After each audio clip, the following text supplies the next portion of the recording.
Не можам да прифатам дека Тоде не е жив. Тоа е спротивно на здравиот разум и не е во согласност со Декартовата филозофема за човековото постоење. Когито ерго сум. Мислам, значи постојам. Тоде Петревски беше мисловен човек, како радиорепортер, со смислен и одмерен збор. Таков беше и во комуникацијата со мене. И затоа не можам да го прифатам фактот дека тој не постои. Тој постои, само што моментално, според карактерот на неговата новинарска професија, службено е одсутен. Ми недостасува како пријател и соговорник. На времето тој прв извести за појавата на мојот роман Свадбата на Мара и прв се огласи во јавноста против забраната на неговата драматизација. Сега го очекувам да се огласи за мојот последен роман Дива мисла, во кој правам рекапитулација на нашите дебати околу тезата на Рене Декарт.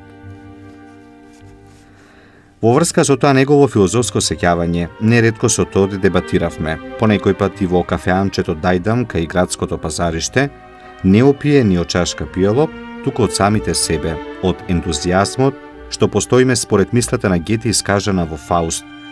Меѓу луѓето да си човек е посебна сласт. Тоде беше таков човек.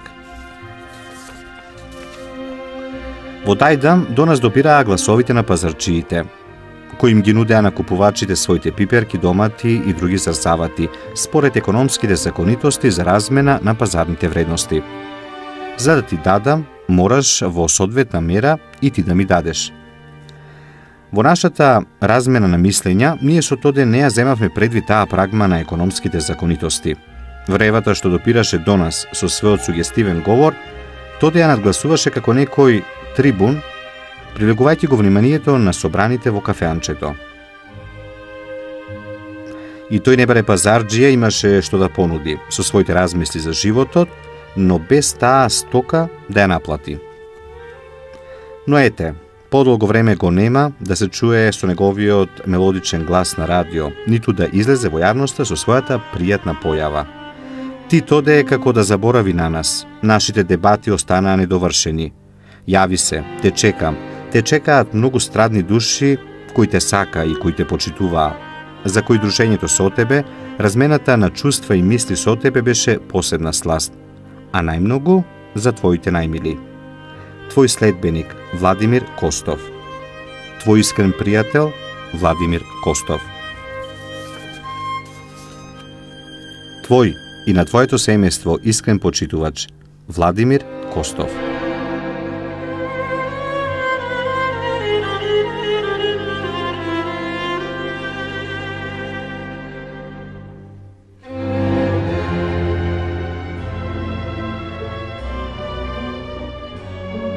Како успение на надешта и светоглед на честа, талентиран и предодреден да живееш со брзина на светлината, за да ја доткаеш својата вонвременска благост. Како фреска од зборови што наликува на залез на пейзажот, додека бучат вододелници, во чиј магичен круг звездите везат молчење, дојде на овој свет како магиско сочинение од некои пагански времиња, како енергија во енергиите и свет во световите, неприкосновена боемија на природата, со сакралност на зборови. Ти беше магнет, чувствително и свето битие. Ја носеше дионизиската радост и аполонската светлина и мудрост. Имаше уште неопеани места во душата, ќе рече твојата отклучена ризница на идеите и остварувањата.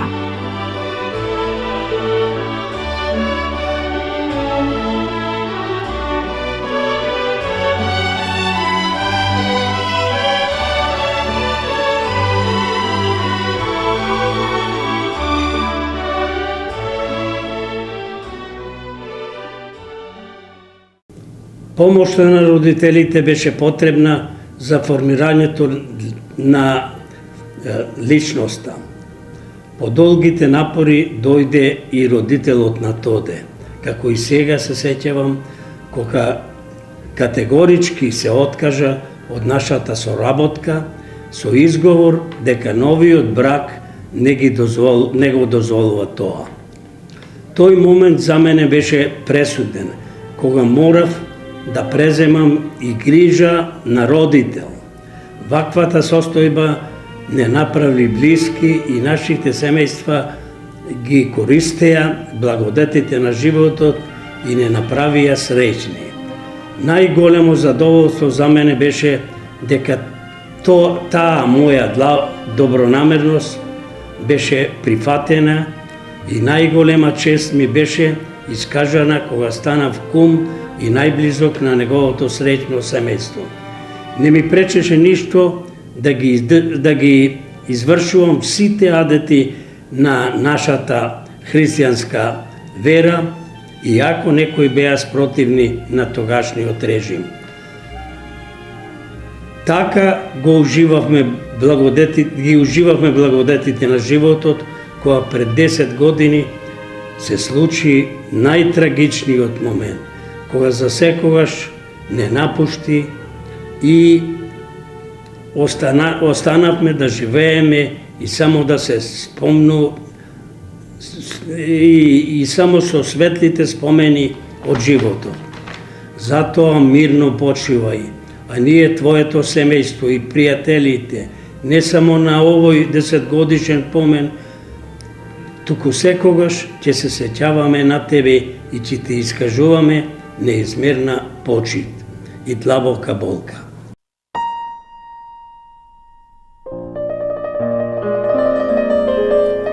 Работеше автентично, неповторливо и во екстаза.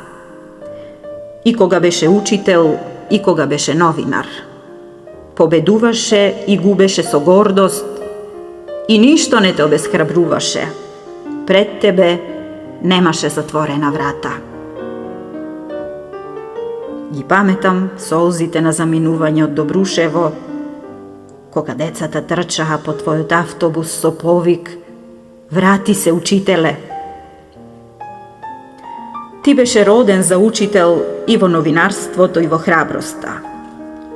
Се издигаше како беден пред неправдите, како вечна Марија на пркосите, без барикади и без стравови.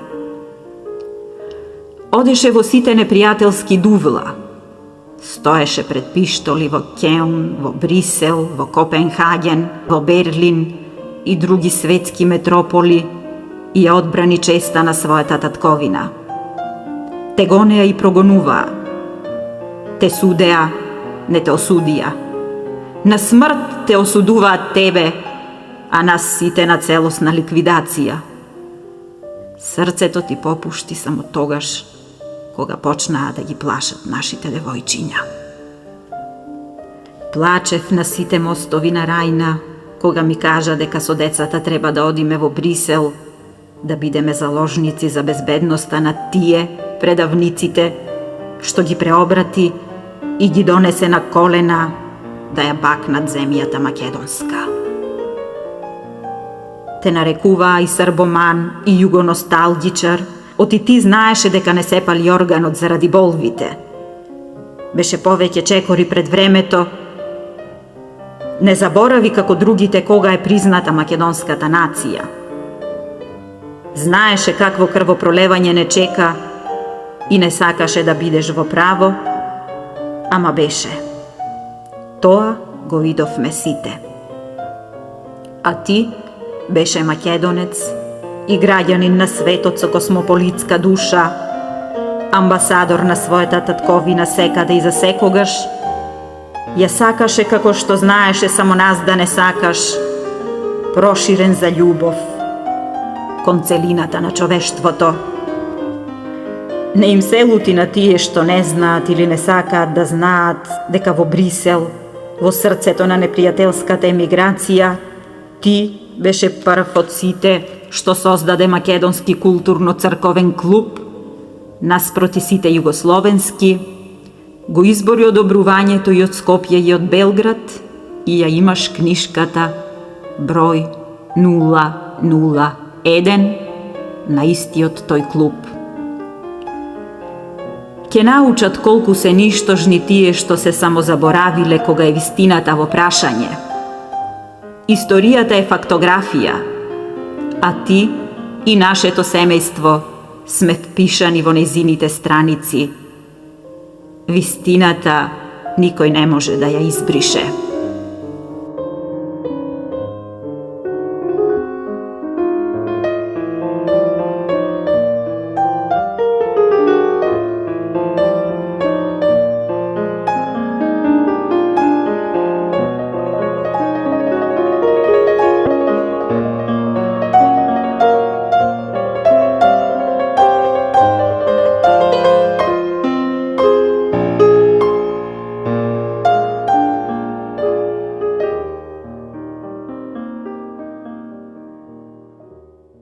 Можам да кажам дека мене со Тоде Петревски ме врзува не само долгогодишно пријателство како колеги, туку и некои други релации, затоа што Тоде Петревски, кога замина за Германија како дописник на Радио Скопје од Кјон, ме предложи мене да бидам дописник на политика во Белград и благодарение на неговата интервенција во Белград, јас бев примен за дописник. При тоа, кога бев во Белград да ме примат како новинар од Битола, единствено што тогаш уредникот Владо Мандиш ми рече, внимавај, рече, ти го заменуваш Тоде Петревски, значи обврската беше голема, а и си дописник од Битола. Бидејќи од тој период Тоде Петревски негуваше еден храбар стил на пишување, посебно беа познати неговите коментари кои што ги даваше на Радио Скопје и со својата отвореност и конкретност во коментарите тој навистина наметна еден стил на пишување кој што јас во подоцнешниот период исто така го практикував. Беше добро да се следи неговиот пат, бидејќи во тоа време новинарите навистина, иако можеби не во крајни форми, сепак доживуваа одредени притисоци од тогашната актуелна власт.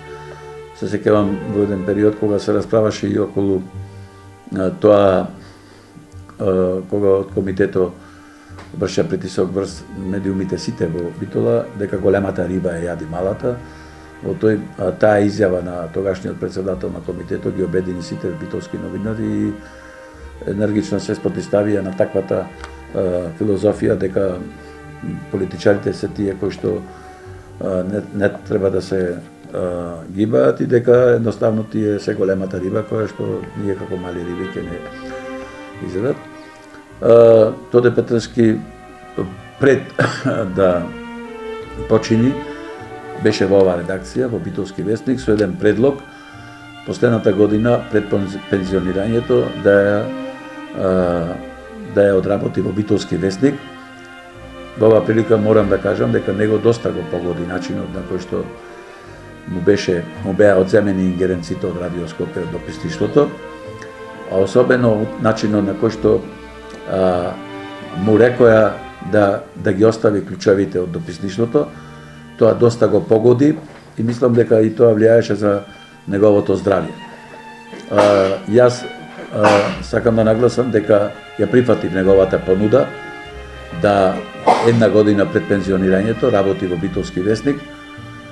Тој дојде и со понуда да направиме дневен вестник Битолски и мислам дека ја образложи таа негова замисла како Битолски вестник треба да прерасне во дневен вестник, но откако ги судривме сите факти и финансиски показатели, се покажа дека е во тој момент невозможно да се прави дневен вестник. За жал не стигна да се вработи во Битолски вестник последната година, тој почина. И таквото наше пријателство, ние се дружевме и надвор од професионалните обврски. Доста знаевме да си седиме во кафани, да си муабетиме, секоја тема беше новинарството, во најголем дел. И мислам дека кога беше во друштво, да се биде во друштво со Тоде Петревски, се чувствуваше една сигурност и една горделивост да се биде новинар, бидејќи тој многу му придаваше значење на тоа што е новинар. Тој го сваќаше новинарството како влегува во ринго, новинаро треба да знае или ќе победи или ќе го победат, и беше безкомпромисен во таа негова ориентација. Објективноста и професионализмот се спојуваат воедно, професионализам. Ако за новинарот вистината е единствената религија во која се колни фактите, аргументите, не треба други никои категории за новинарот да биде и објективен и професионален. Меѓутоа загрижува нешто друго во нашава плуралистичка новинарска и политичка состојба. Државните медиуми се државни медиуми без разлика која власт ќе дојде на престол. Државните медиуми има да ја вршат работата професионално, сосема во склад со законот и кодексот на новинарите. Не можеме ние да гледаме еден ТВ дневник, да речеме на една државна радиодифузија, во кој буквално се тероризира гледачот. И тоа само со една опција. Кој му го даде тоа право? Или сами си го зедва? Тоа е она кога јас реков, кога политичар, односно новинарите ги носат политичарите под рака и обратно, политичарите им се додворуваат на новинарите за да дојдат до едно одговорно место, таму да ја креираат политиката и така натаму. Но, во нашиот систем добро е што не се донесе законот за информирање. Тој закон беше хибрид. Тој закон беше мазохистички, да не речем со фашизоидни тези. Тој закон требаше да промовира еден цар. Тој закон во демократско општество не може да поди. И добро е што демократска Европа, институциите на демократска Европа, и новинарските, и општествените, и политичките, буквално плукнаа на тој закон. И предлагачот беше принуден да го повлече. Тоа е објективност, тоа е професионализм. Кога почнував во Радио Битола како гимназијалец, а подоцна посебно кога се вработив на 23 години, бев млад, бев многу среќен, многу задоволен што се вработив, но во исто време бев многу исплашен. Дали ќе одговорам на предизвикот новинар? И ми требаше помош од повозрастните колеги. Ја добивав таа помош од многу од нив, посебно ја добивав од Тоде Петрески, Галич. Тој знаеше кога ги водевме емисиите во живо во Радио Битола да се јави по телефон и да кажи ова беше добро, ама тоа и тоа не чини. Тој знаеше да дојди во Радио Битола, да седни во режијата и да испие едно кафе, пола час, еден час, ке седеше и мудро како професор само молчеше и не гледаше што работиме и како работиме. И откако ќе поминеше тој период, исто ќе кажеше ова и ова е добро, но тоа и тоа не чини. За целата поддршка што ми ја даваше го тие тогаш за мене малку и тешки денови, кога ги правев првите чекори во новинарството на Тоде Петрески Галичо, му сум вечно благодарен. И никогаш нема да заборавам кога после еден критички текст, јас искритикував одредена институција во Битола, одредена установа и одредена личност. Во тоа време голем човек. Другиот ден Тоде Петрески дојде во радио, ме викна кај директорот Ристо Невеновски, многу ми даде поддршка, ме пофали, ми рече дека е точно сето тоа што го правам и ми рече една работа. Никогаш немој да заборавиш. Може би новинарството е една од ретките професии каде 2 и 2 не се секогаш 4. И второ, може да биде добар новинар само оној што е храбар. Тоде Петрески во едноумието беше и важеше за остро перо во новинарството.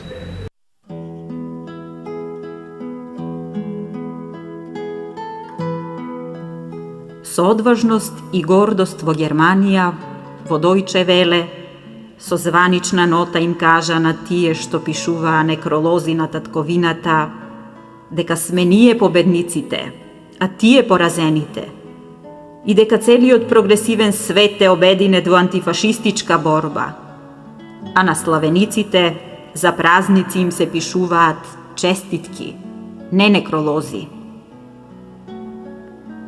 Храбрите се почитувани од противниците. Затоа ја одбрани македонската програма од непостоење и ја пресоздаде од 5-минутна и дводневна во 30-минутна и целонеделна, да се чуе македонскиот свет збор во просторот и времето на светот. А птиците од тоа шпиунско гнездо денес во Македонија се пречекувани како ценети гласници.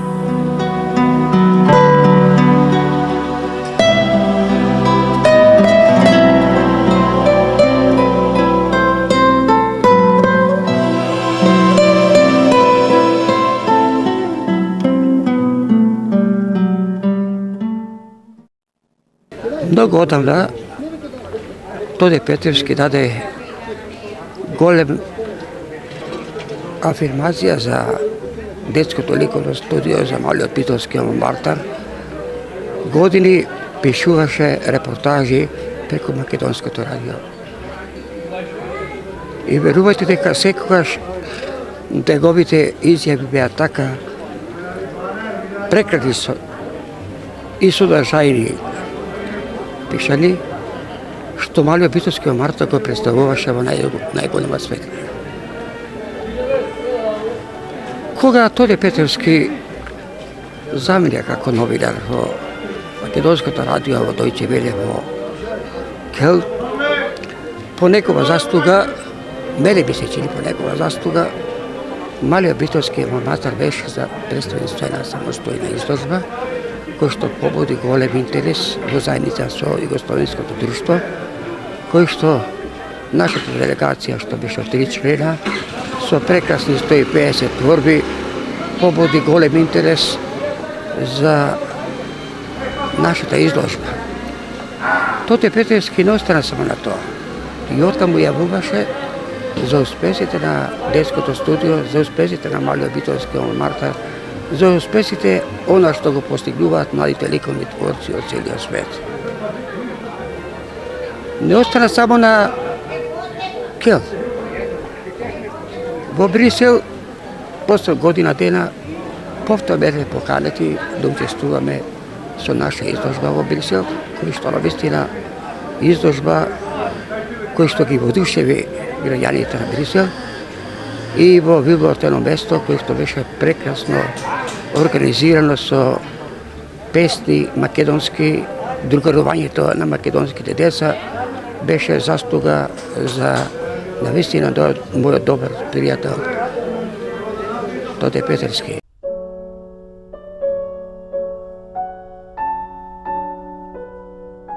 Се нареди во ешалонот на врвното новинарство, се покажа и докажа како професионалец во сите мигови, во сите области и жанрови. Те почитуваа портири и стопанствени, генерали и владици, ници и земјоделци, премиери и амбасадори. Беше остар и аргументиран полемичар, сериозен и длабок аналитичар и поетски распеан романтичар, кога пишуваше за убавините на човековата душа, за твојата битола, за мајката природа.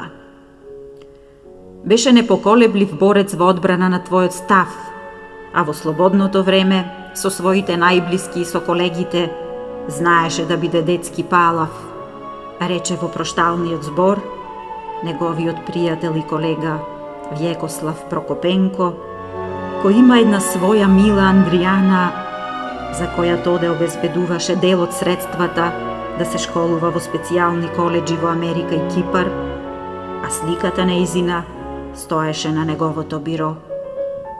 Плачеа за него нејзините слепи очиња, рече таткој.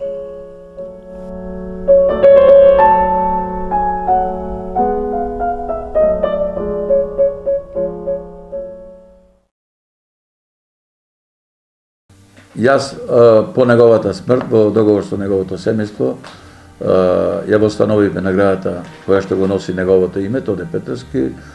Секоја година на денот на неговата смрт ние доделуваме веќе 10-та година поред.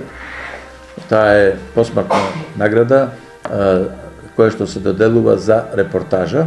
На тој начин сметаме дека како редакција, иако Тоде Петревски многу не го врзува неговото работење во новинарството во Битолски весник, на тој начин ние се одолжуваме за неговото дело, неговиот лик и посебно како колега кој што остави, мислам, длабока трага во битолското новинарство.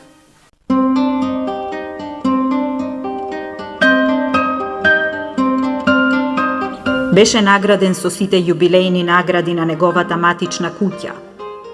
А кога колегите признаваат вредност, тоа е вредност повеќе. Најдраг му беше медалот на трудот со указ од председателството на Социјалистичка Федеративна Република Југославија и жалеше што Тито не стигна да го потпише. Во белградска политика го бранеше од уривање Битолскиот народен театар, знамение градено во барок, единствено од таков вид на овие простори. Ја бранеше представата Свадбата на Мара од нашиот професор Владимир Костов, забранувана од неуките представници на власта, пак во политика. Соработуваше со Македонското радио во Шведска, со Битолски весник, кој го прогласи за новинар на годината, кога прв пат се воведе наградата за новинарство во 2003 година, со локалните телевизии, дури првиот ден, кога си дојде дома од болница последна операција, камерманите го чекаа да си облече кошула, за да снимат неговата колумна. Во чест на 60 годишниот јубилеј на Македонското радио за Тоде Петревски, Македонското радио направи емисија со портрети и интервју, во кого беше представен неговиот растеж како новинар, ас меѓу асовите. Деновиве добивме колаж од неговите емисии работени за Македонската радио-телевизија и Радио Скопје и неговиот последен текст за Олимпијадата во Грција. Тоде на Битола ја подари првата мултимедијална монографија. Еве, сега ние, членовите на неговото семејство, му го подаруваме првиот мултимедијален проект од ваков вид, создаден за една личност во Македонија.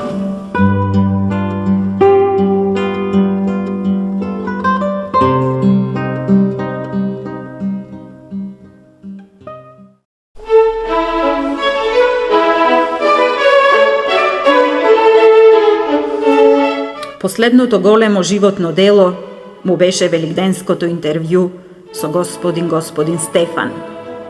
Требаше да му врачи компакт диск со интервјуто, зашто тоа имаше историска тежина.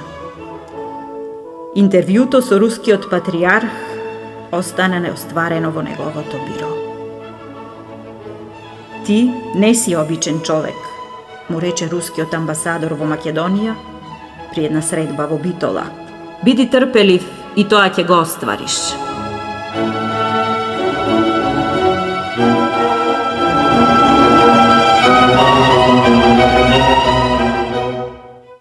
Знаете, јас сум навистина среќен човек. Пресреќен, кога станува збор за моето семејство.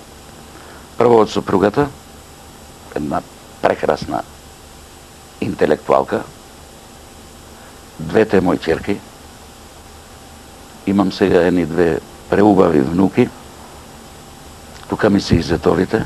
Станува збор за едно хомогено семејство, кое посебно мојата сопруга, морам да кажам, а и ќерките додека беа помалине, кога беа со нас, многу ми помогнаа во професијата. Мора семејството да биде, еве искрено, да биде жртва на пешниот новинар.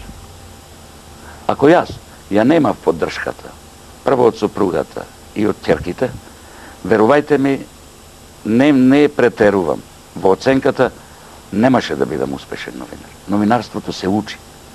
Новинарството е макотрпна работа. Новинарството изцрпува. Новинарството не бара дење и ноќе, не бара време. Новинарот и ноќе работи.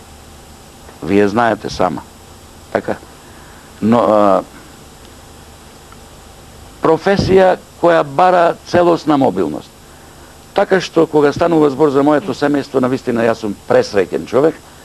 Мојата сопруга е интелектуалец, нема да претерам ако кажам од висок формат, а е професор, вреден, сакан, почитуван професор, знаен, влюбеник во својата професија и во своите ученици.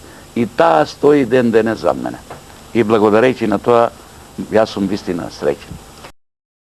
Не мажи се за него, велеа, мангупе. А јас го сакав и секогаш ќе го сакам тој мој мил вагабундо, безпризорна вечност на просторите. Ми беше потребен, како што им е потребен цутот на багремите во пролет, како што им е потребна песната на птиците. Јас ќе бидам нункото, ни рече саканиот професор Љубе Настевски. И тој беше нункото. Ги крштеваше нашите деца, носејќи ги дома преку 3 мостови, да научат како се минуваат мостови и како се минуваат сите пречки во животот. А ти велеше, раѓаш бисери, грациозна чистина што тече. И стана најпалавиот татко на една младост, зашто самиот го немаше рајот на детството. Птици грлици пееја од твојот поглед, кога ги гледаше како растат во нашето малечко гнездо. Беше секогаш бар од вчера. Со погледот симнуваше орли од небото, да не би некој ги повреди, и стоеше како вооружен воин, да ја одбраниш нивната среќа, да го одделиш видливото од невидливото, доброто од злото, знаејќи дека поплави доаѓаат, макар и од една грешка.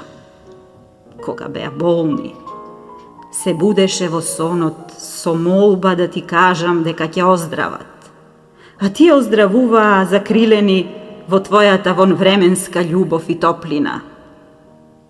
Нивните желби, колку и да беа големи, беа закон за тебе. Враќаа на ист начин, со љубов, со учење, со самосвест. Требаше да те надминат, за да ти бидат рамни. Прво нив ги препознаваа по тебе, потоа тебе те препознаваа по нив. Се лутеше ако некој речеше дека не личат на тебе, а тие се идентификуваа со тебе, оти беше најубавиот и најсаканиот татко на овој свет. Во секој човек те бараа тебе во него. Ти остана нивниот тате,